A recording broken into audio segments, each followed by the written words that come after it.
Quem tem seguro de automóvel e residencial, se pode ter ressarcimento de pelo menos parte desses danos. Então, a gente vai conversar agora, Gustavo, com o Boris Ber, que é o vice-presidente desse sindicato de empresários e profissionais autônomos da corretagem, da distribuição de seguros do estado de São Paulo, para saber o que os seguros de carro e de residência cobrem. Boa tarde, Boris. Oi, boa tarde, tudo bem? Obrigado por falar com a gente aqui do Hora News. Então, a pergunta é essa, que sempre vem a dúvida, né? Quem fica com prejuízo, até onde o seguro cobre? Como é que funciona? Tem um seguro completo? Bom, vamos separar em duas partes. Vamos falar primeiro do seguro de automóvel. O seguro de automóvel, se o segurado contratou o seguro compreensivo, que é colisão, incêndio e roubo, sim, ele tem cobertura no caso de um alagamento, no caso de uma inundação. Porém, é necessário que ele não desafie essa inundação. Então, vamos lá. Se ele estiver preso num congestionamento e a água subir, ele está plenamente coberto. Se ele deixou o carro estacionado num local que não costuma ter alagamento ou inundação, ele está plenamente coberto. Agora, se ele tentar desviar do trânsito, pegar um trecho alagado, ou seja, ele desafiar a inundação, aí ele vai ter problema de cobertura. Ou também, se ele deixar, em alguns lugares em São Paulo, tem essa sinalização, estacionado o seu carro num lugar que está avisado que é sujeito à inundação, ele não terá a cobertura do seguro. Isso para o seguro de automóvel. Está claro até aí? Sim, claríssimo, Boris.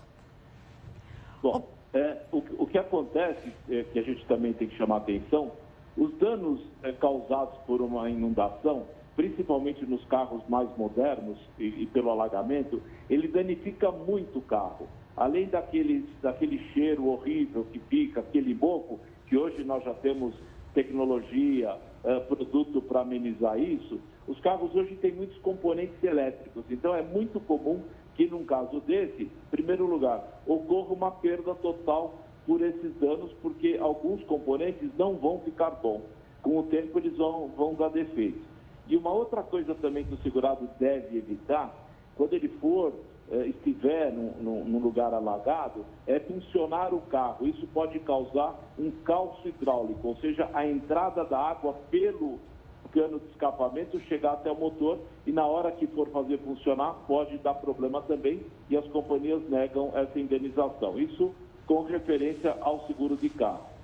O seguro de residência, ele já é um outro tipo de apólice. A gente contrata o seguro normalmente, onde ele cobre incêndio e raio, e as outras coberturas, como dano elétrico, vendaval, alagamento, são coberturas acessórias.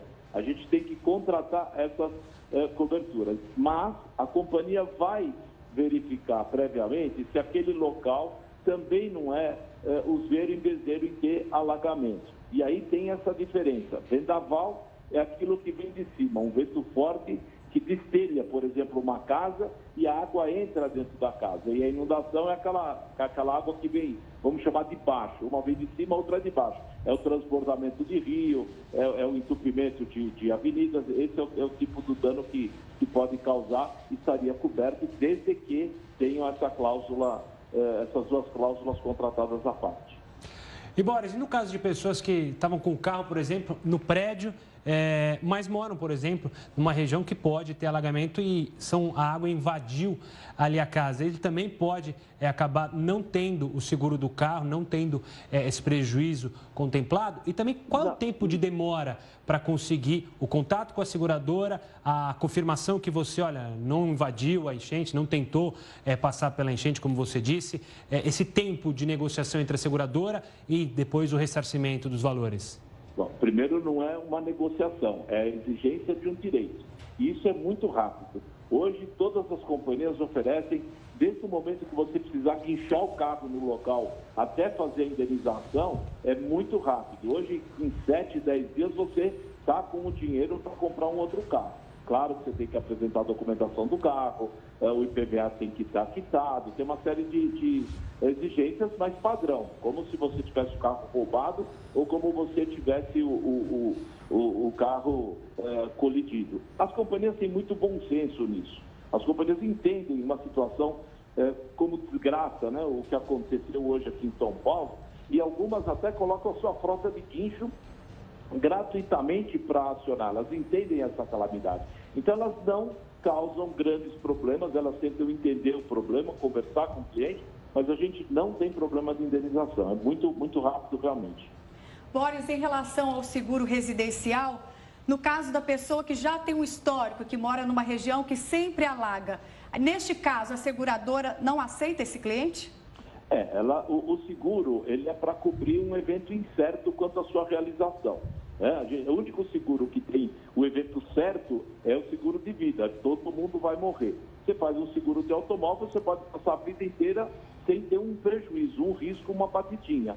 Agora, se você já sabe que aquela região vai acontecer, aí foge ao seguro porque o prejuízo é certo. Aí a pessoa tem que proteger esse local com portas, enfim, ela tem que tomar outras providências que não o seguro.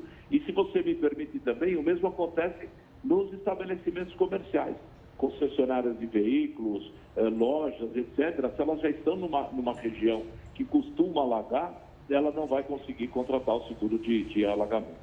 Você falou essa questão de concessionária e quem deixou o carro justamente em um local privado ali, ou às vezes para consertar o carro numa concessionária, só que veio a chuva e alagou, então estava o carro parado num estacionamento que está lá com o seguro. Aí você tem que contactar o seguro dessa empresa, checar se está tudo em ordem para ser ressarcido por eles e não pelo seu seguro? Como funciona isso? Então vamos lá. Você tem a prerrogativa e deve usar o seu seguro.